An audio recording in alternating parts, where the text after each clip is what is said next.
لله الحمد لله رب العالمين والصلاة والسلام على حبيبه محمد وآله وصحبه أجمعين أما بعد فأعوذ بالله من الشيطان الرجيم بسم الله الرحمن الرحيم وإذ أخذنا ميثاقكم ورفعنا فوقكم الطور خذوا ما آتيناكم بقوة واذكروا ما فيه لعلكم تتقون اللهم سبحانك لا علم لنا إلا ما علمتنا إنك أنت العليم الحكيم مولاي صل وسلم دائما أبدا على حبيبك من زانت به الأسرة والسامعين الكرام السلام علیکم ورحمۃ اللہ وبرکاتہ۔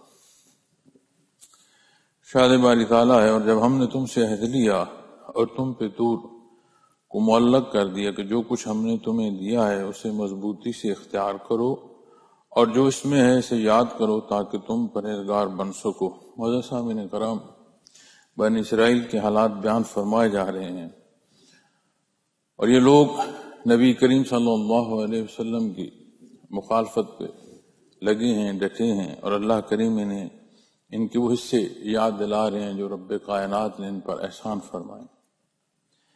جب اللہ کریم نے حضرت موسیٰ علیہ السلام کو تورات عطا فرمائی، آپ واپس تشریف لائے، تو ایک جادوگر نے جو عمل کیا ایک بچڑے کی تخلیق کا، اور کتنی مخلوق اس کے پیچھے تھی، پھر کیسی اس سزا سے گزرے، پھر اللہ جل شانہ نے انہیں معاف فرمایا۔ اس سے گزر کر پھر پچھلی آیات میں یہ حصہ بھی گزر چکا ہے کہ پھر انہوں نے کہا کہ ہم یہ کیسے مان لیں کہ یہ جو احکامات ہیں یہ اللہ کی طرف سے ہیں۔ 70 لوگ مقرر کیے گئے، پھر ان کی موت و حیات کا واقعہ بیان فرمایا گیا کہ کیسے اللہ کریم نے ان پر احسان فرمایا کہ انہیں حیات نصیب ہوئی۔ ایک حد سے تجاوز جب کیا، سزا ہوئی، رب کائنات نے حضرت موسیٰ علیہ السلام کی دعا سے انہیں معاف فرمایا، موت کے بعد پھر حیات عطا۔ اب واپس اپنے جب آبادی میں آئے تو کچھ عرصے میں ایک نیا کی جو انداز ہے وہ من حیث القوم اختیار کرتے چلے گئے کہ یہ جو احکامات ہیں یہ بہت مشکل ہیں اور ہم سے جو ہو سکا ہم کریں، لیکن اس پر کلی طور پر عمل نہیں ہو سکتا۔ پہلے حضرت موسیٰ علیہ السلام کے ساتھ مختلف اعتراضات گڑتے رہے، آپ کی عدم موجودگی میں اپنی مرضیاں کرتے رہے۔ اب حال یہ پہنچا کہ آپ کے روبرو جو دین حق ہے اس پر عمل پیرا ہونے سے انکار کر رہے ہیں۔ اس میں جو مفسرین کرام واقعہ لکھتے ہیں اس کا اجمالی حصہ عرض کرتا ہوں کہ جب انہوں نے انکار کیا تو اللہ کریم نے حضرت جبرائیل امین کو حکم دیا، انہوں نے ایک پہاڑ کا اتنا بڑا حصہ جو تمام آبادی کو محیط کرتا تھا لا کر ان کے اوپر معلق کر دیا۔ تو یہ وہ حصہ بیان فرمایا گیا، اور جب ہم نے تم سے عہد لیا اور تم پہ طور پہاڑ کو معلق کر دیا کہ جو کچھ ہم نے تمہیں دیا ہے اسے مضبوطی سے اختیار کرو، تو پھر جو حکم تھا بڑا واضح تھا کہ یا تو اسے اختیار کرو جو حکم دیا گیا، اسے مانو، یا پھر یہ پہاڑ تم پر گرا دیا جائے گا۔ تو وہ سجدے میں گر گئے، اور جہاں سجدہ کرتے تھے وہاں منہ جو ہے وہ ٹیڑھا کر کے دیکھتے تھے، پہاڑ کو بھی دیکھتے تھے، لیکن انہوں نے مانا۔ معزز سامعین کرام، جب یہ ارشاد فرمایا جا رہا ہے تو یہ وہ حقائق ہیں جن سے مخلوق آگاہ نہیں تھی۔ اللہ کریم نے بعثت محمد رسول اللہ صلی اللہ علیہ وسلم کے سبب یہ وہ حصے ہیں جو آج ہم ایک دوسرے سے بیان کر رہے ہیں۔ یہ وہ واقعات ہے اقوام سابقہ کے، جہاں ان کے اعمال پر بات ہو رہی ہے، وہیں جو نتائج قرآن کریم بیان فرما رہا ہے اس سے آگاہی نصیب ہو رہی ہے۔ طرز حیات، اس کا اختیار کرنا، پھر اس کے نتائج، یہ وہ اصول ہیں جنہیں دیکھتے ہوئے ہم نے اپنی راہ کا تعین کرنا ہے، اور اللہ کا احسان ہے کہ جو راہ اللہ کریم نے ہمیں دین اسلام کی عطا فرمائی ہے اس پر قائم رہنا اور اس کے ساتھ مستقل مزاجی سے منسلک رہنا، بعمل رہنا، یہ وہ حصے ہیں جو انسانی مزاج کے مختلف پہلوؤں پر جیسے جیسے سوچ آتی ہے، جیسے جیسے کمی بیشی واقع ہوتی ہے، تو یہ وہ واقعات ہیں جو حالات سے آگاہی دیتے ہیں کہ اس راہ کا مسافر کس انجام کو پہنچے گا. تو یہ بڑی باریک باتیں ہوتی ہیں، اس لیے ہمیشہ ہمیں اپنی اس راہ کا تعین کرنا ہے جو اللہ جل شانہ نے ہمارے لیے پسند فرمائی، یعنی صراط مستقیم. اور صراط مستقیم کیا ہے؟ اتباع محمد رسول اللہ صلی اللہ علیہ وسلم. یہاں فرمایا گا وَإِذْ أَخَذْنَا مِيثَاقَكُمْ، اور جب ہم نے تم سے عہد لیا وَرَفَعْنَا فَوْقَكُمُ الطُّورَ، اور تم پر پہاڑ کو معلق کر دیا. طور، کوہ طور سے مراد کوہ طور بھی ہے، اور طور پہاڑ کے معنوں بھی آتا ہے کہ ایک پہاڑ کا اتنا بڑا حصہ کہ جتنا اس مخلوق کا پھیلاؤ تھا، اور اس کا پھیلاؤ بہت زیادہ تھا، چونکہ تعداد لاکھوں میں تھی، ہزاروں میں نہیں تھی، اور لاکھوں کی تعداد آپ خیال فرمائیں کہ اس کا پھیلاؤ کتنا ہوگا آبادی کا. تو پھر جب انہیں یہ خوف محسوس ہوا کہ اب اگر ہم نہیں مانتے تو یہ جو معلق پہاڑ ہے ہم پر گرا دیا جائے گا. فرمایا خذوا ما آتینکم بقوۃ واذکروا ما فیہ لعلکم تتقون، اور ہم نے تمہیں یاد اور جو کچھ ہم نے تمہیں دیا ہے اسے مضبوطی سے اختیار کرو. اب اس مضبوطی کا اختیار کرنا کیا ہے؟ جب آپ اس کے معنی اور اس کی تفسیر میں آئیں گے تو جو حکم ہے عین اس کے مطابق عمل پیرا ہونا، اور مضبوطی سے تھامنا جو ہے مستقل مزاجی کے معنی میں آتا ہے کہ جو مانا گیا ہے اس پر مستقل مزاجی سے عمل پیرا ہوا جائے.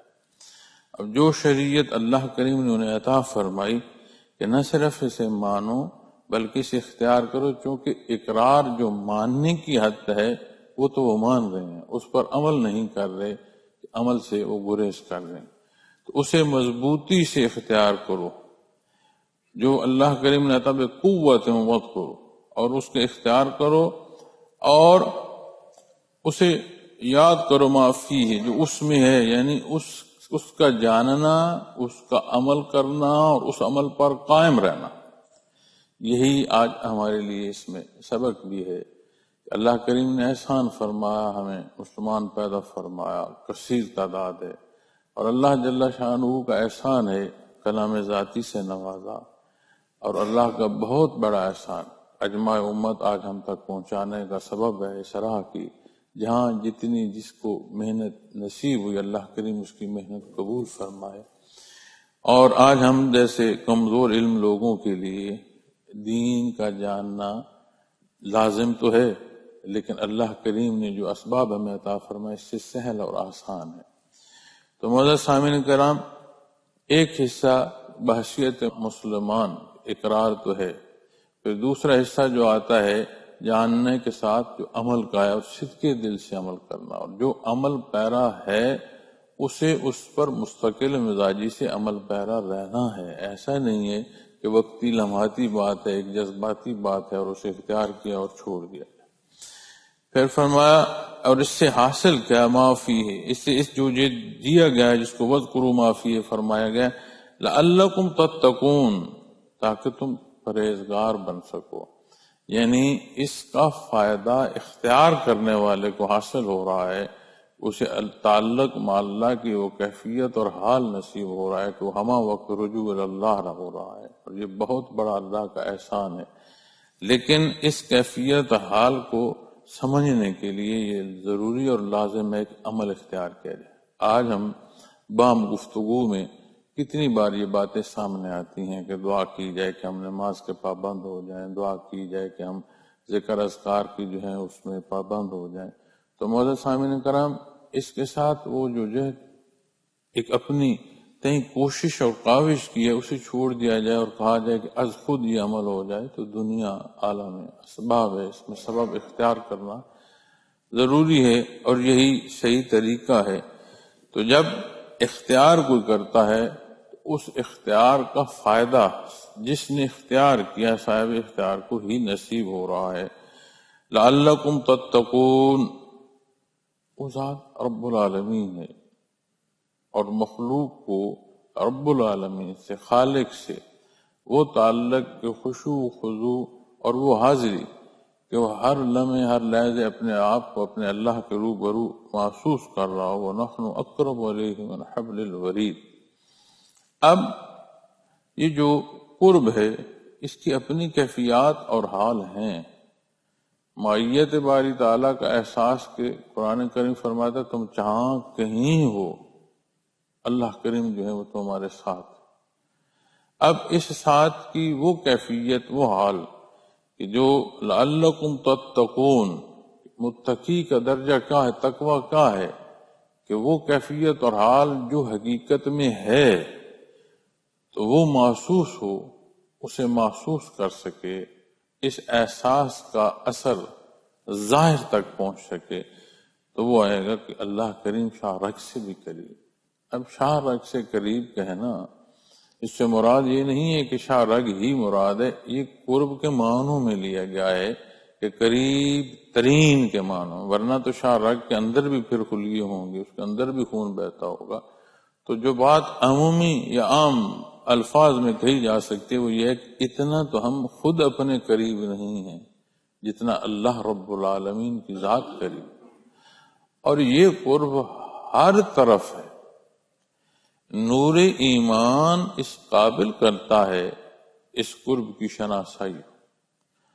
عبادات اور عملی زندگی جہاں صالح اقدامات اختیار کیے جائیں، صالح راہ کا انتخاب کیا جائے، وہ اس میں ترقی عطا فرماتا ہے. اس کی ذات تو ہر جگہ ہر لحظے موجود ہے کہ اس کا قرب جو ہے اس مخلوق کو محسوس ہو، یعنی ایک ایسی کیفیت نصیب ہو کہ بندہ اپنے آپ کو ہر لمحہ اس کے حضور حاضر سمجھے. یہ بہت بڑی عطا ہے، اور یہ ایسی عطا ہے کہ کسی مخلوق کے روبرو ہونا، مخلوق کے روبرو ہونا اور بات.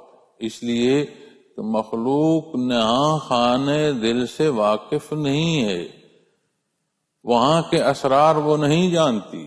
لیکن یہی معاملہ جب اللہ رب العالمین کی طرف آپ دیکھیں گے تو اس کی ذات تو علیم ہے، وہ بھی جانتا ہے جو حال اب اس میں دل میں ابھی موجود نہیں، جو سوچ آئے گی اس کی ذات تو وہ بھی جانتے.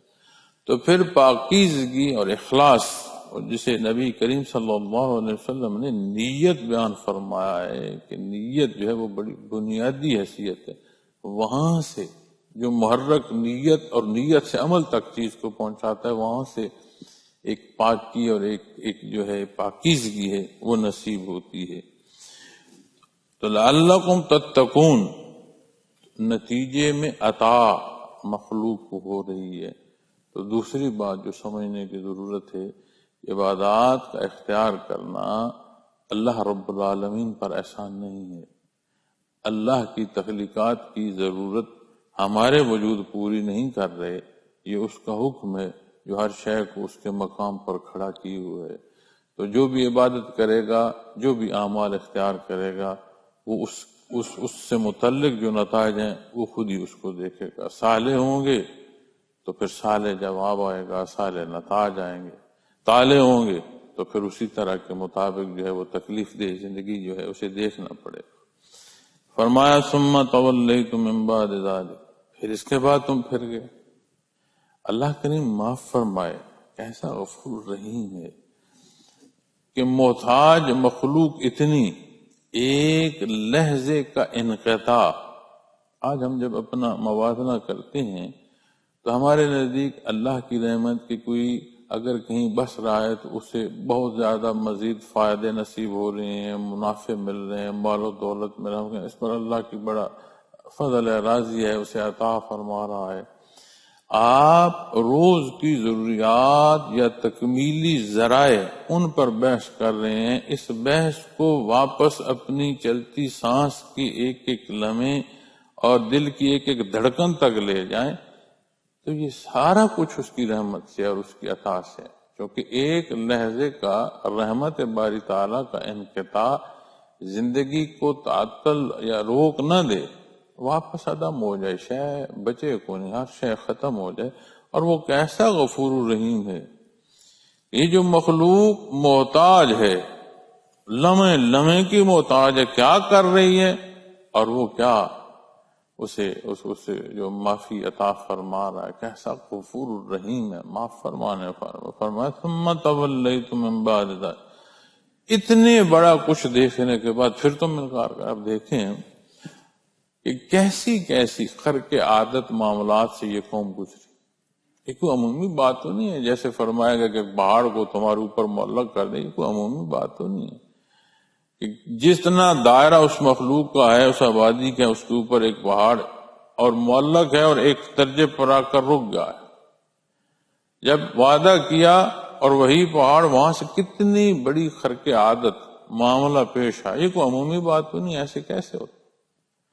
تو کتنی بڑی بات تھی اور کھلی آنکھوں دیکھ رہے ہیں، نہ صرف ذاتی طور پر، پورا پورا خاندان، آبادیاں، قبائل دیکھ رہے ہیں، اور اس کے بعد پھر انکار کر رہے. ثم تولیتم من بعد ذلک، پھر اس کے بعد تم پھر گئے. فرمایا فلولا فضل اللہ علیکم ورحمتہ لکنتم من الخاسرین. فرمایا پس اگر تم پر اللہ کا کرم اور اس کی رحمت نہ ہوتی، ورحمتہ اور اس کی رحمت نہ ہوتی، لکنتم من الخاسرین تو تمہارا بہت بڑا نقصان ہوتا. اب اس آیا کریمہ کے دونوں حصوں میں کہ جہاں بنی اسرائیل کو آج مخاطب فرما کر سابقہ قوم کے حالات بیان فرمائے جا رہے ہیں، یہاں اس کی بات کی مثال لیں یا اسے واپس ان حالات میں لے جائیں جہاں یہ خرق عادت معاملات اس مخلوق کو پیش آ رہے ہیں اور وہ ہر معاملے کے بعد کوئی نہ کوئی راہ فرار اختیار کرتے ہیں. وہاں بھی جو رب کائنات نے عطا فرمایا فلولا فضل اللہ علیہ، اللہ کریم کا فضل ہے، اس کی رحمت ہے. کیا ہے کہ رب کائنات نے حضرت موسیٰ علیہ السلام کو ان کے درمیان جلوہ افروز فرمایا. یہاں کی بات لیں تو نبی کریم صلی اللہ علیہ وسلم کی بعثت ہے، تو یہ وہ بڑی اللہ کی عطا ہے جو بچنے کا سبب بن رہی ہے. اقوام سابقہ میں جہاں قرآن کریم نے ان کے حالات بیان فرمائے، کردار بیان فرمائے، نتائج میں ان کی سزائیں بیان فرمائے، تو وہاں اجتماعی طور پر جو عذاب ہے کہ اسے پوری پوری قوم یا پوری پوری آبادی جو اس سے گزری، لیکن اللہ کریم نے احسان فرمایا کہ انہیں پھر رعایت عطا فرمائی. اور پھر اسی طرح بعثت محمد رسول اللہ صلی اللہ علیہ وسلم سے آپ دیکھیں کہ آپ کی بعثت رحمت عالی سے جہاں مخلوق کو بے شمار اور اللہ کریم نے حصے عطا فرمائے، وہاں اجتماعی جو عذابات ہیں وہ اٹھا لیے گئے، بے شمار آسانیاں عطا فرمائی اس امت کو. تو یہاں کی بات لیں تو یہ آپ صلی اللہ علیہ وسلم کا مبعوث ہونا ہے، یہ اللہ کا وہ بہت بڑا احسان ہے کہ جس سے مخلوق پر جو اجتماعی عذابات ہیں وہ ختم کر دیے گئے ہیں. تو فرمایا فلولا فضل اللہ علیکم ورحمتہ لکنتم من الخاسرین، ایسا نہ ہوتا تو تمہارا بہت نقصان ہوتا. اب معزز سامعین کرام، قرآن کریم ہماری عمومی جو فہم اور ادراک ہے اس کے مطابق چیزیں بیان فرماتا ہے تاکہ سہل ہو سمجھنا. لکنتم من الخاسرین، رحمت نہ ہوتی تو تمہارا بہت نقصان ہوتا. اس کی ذات تو علیم ہے،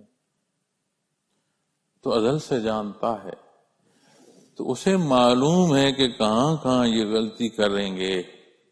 ایسا غفور الرحیم ہے کہ وہاں رعایت کے سبب پیدا فرما دی. اب آخرت کے حوالے سے، قیامت کے حوالے سے جب قرآن کریم بیان فرماتا ہے نا کہ کوئی کسی کی سفارش نہیں کر سکے گا، ایسا غفور الرحیم ہے، ساتھ یہ بھی فرما دے ہاں جسے اجازت ہو، جس کا بولنا، جس کی سفارش وہ پسند فرما لے. تو یہ ساری وہ رعایات ہیں جو خالق مخلوق پر نچھاور فرما رہا ہے. آج اپنی ضد اناد، اپنا اندھا پن ہمیں حقائق نہیں دیکھنے دے رہا. اپنی غلطیاں ہیں، اپنے اندر کی شیطنت ہے، اپنے نفس کی جو ہے وہ پہلو ہیں کہ ہمیں اندھا کیے ہوئے ہیں.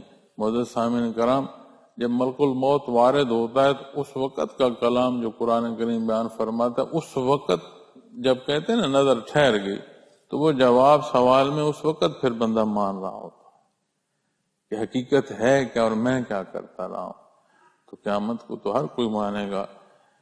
تو یہ خوش بختی ہے کہ یہ حقائق آج نصیب ہو جائیں۔ اللہ کریم آج توبہ کی توفیق ہے۔ غفور الرحیم ہے، دیکھیں کہ کیسا اولو العزم پیغمبر اس نے مبعوث فرمایا، کیسی کٹھن زندگی سے آپ نے سارا سفر کرتے ہوئے اپنی قوم کی جو ساتھ ہے نجات کا سبب اللہ نے آپ کو بنایا، اور آپ ہر پیچ و خم سے اپنی قوم کے ساتھ گزرے، اور کیسے کیسے معاملات انہیں پیش آئے، اس کے باوجود کیسی ڈٹائی سے وہ انکار کر رہی ہیں، کتنا تجاوز کر رہے ہیں، اور وہ ایسا غفور الرحیم ہے کہ وہ معاف فرمانے کے جو ہیں وہ سبب عطا فرما رہا ہے۔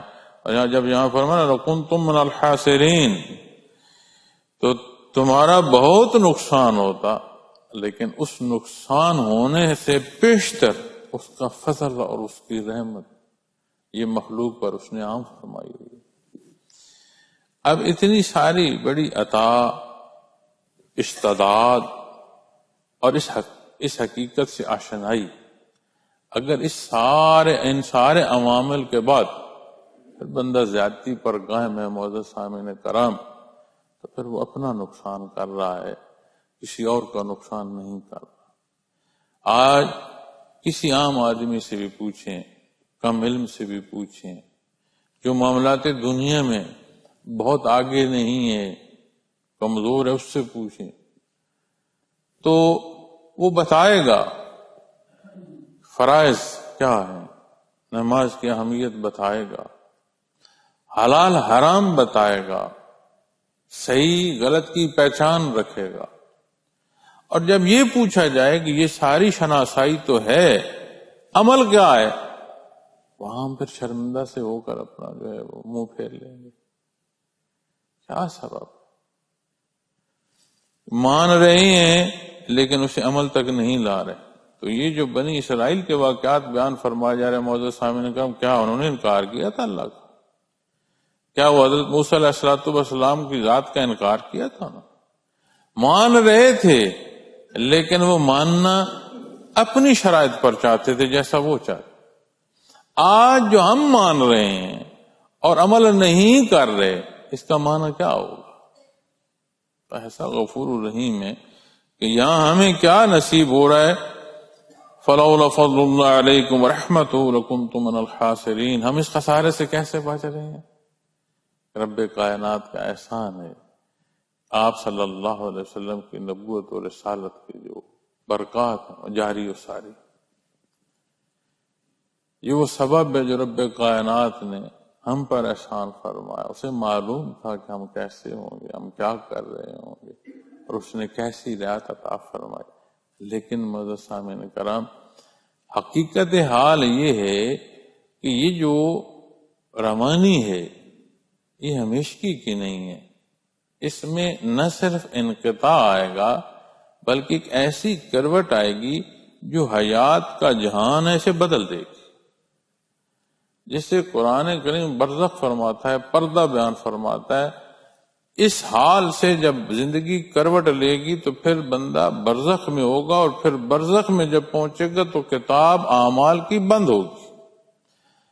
وہ اعمال جو جاری ہیں صالح یا بد، کیسے وہ ان کی بنیاد رکھ گیا، اس کے نتائج اسے وہاں مل رہے ہوں گے، لیکن جو مجموعی طور پر عمل کی صورت ہے وہ بند ہو جائے گی، فرصت ختم ہو جائے گی۔ تو پھر سمجھ آئے گی کہ یہ جو فرمایا جا رہا ہے لَكُنْتُم مِّنَ الْخَاسِرِينَ، اتنی رعایات کے باوجود اگر کوئی ڈٹھائی سے عمل بد پر ڈٹا رہا پھر اس نے نقصان اپنا کیا، اور وہ غفور الرحیم ہے، سبب فرماتا ہے معافی کے۔ فرمایا وَلَقَدْ عَلِمْتُمُ الَّذِينَ اهْتَدَوْا مِنْكُمْ فِي السَّبْتِ فَقُلْنَا لَهُمْ كُونُوا قِرَادَةً خَاسِئِينَ، اور یقیناً تم اپنے لوگوں کو جانتے ہو جو ہفتے والے دن کے حکم سے حد سے نکل گئے، تو ہم نے ان کو حکم دیا کہ تم ذلیل بندر بن جاؤ۔ وعزیز سامعین کرام، یہاں جب یہ فرمایا گیا نا کہ وَلَقَدْ عَلِمْتُمُ الَّذِي، کہ تم ان لوگوں کو جانتے ہو، تو اپنی جو بنی اسرائیل کی وہ قوم جو حضرت موسیٰ علیہ السلام کے بعد اور جنہیں مخاطب فرمایا، یعنی کہ درمیانی عرصے میں جو حضرت داؤد علیہ السلام کے زمانے مبارک میں قوم کے حالات بیان فرمائے گئے، جنہیں بیان فرمایا جا رہا ہے کہ وہ جو ہفتے والے دن، یعنی ہفتے والے دن کے حکم سے حد سے نکل گئے تو ہم نے ان کو حکم دیا کہ تم ذلیل بندر بن جاؤ۔ تو اس کا مفسرین کرام جو واقعہ بیان فرماتے ہیں، ان کی آبادیاں پانی کے کنارے، سمندر و دریا کے کنارے تھیں، اور جہاں سمندر کے کنارے آبادیاں ہیں تو عمومی خوراک بھی مچھلی، اور کاروباری حصوں میں بھی پھر جو غالب حصہ ہے وہ مچھلی کا آتا ہے۔ تو ہفتے کا دن یہود کے نزدیک عبادت کا، اور وہ اس وقت بھی عبادت کا حکم تھا، اور آج بھی ہفتے والا دن جو یہودی ہیں وہ اپنے لیے مبارک سمجھتے ہیں، عیسائی اتوار کا دن سمجھتے ہیں، جیسے ہم مسلمان جمعۃ المبارک کا دن ہمارے لیے مبارک ہے۔ تو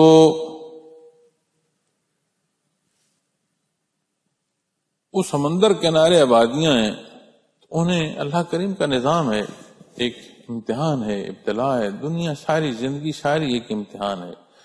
تو ان کے لیے جو امتحان پیدا فرما دیا گیا کہ وہ یہ ہے کہ ہفتے والے دن وہ جو ہے سمندر سے مچھلیاں نہیں پکڑیں گے، باقی سارا ہفتہ پکڑ سکتے ہیں۔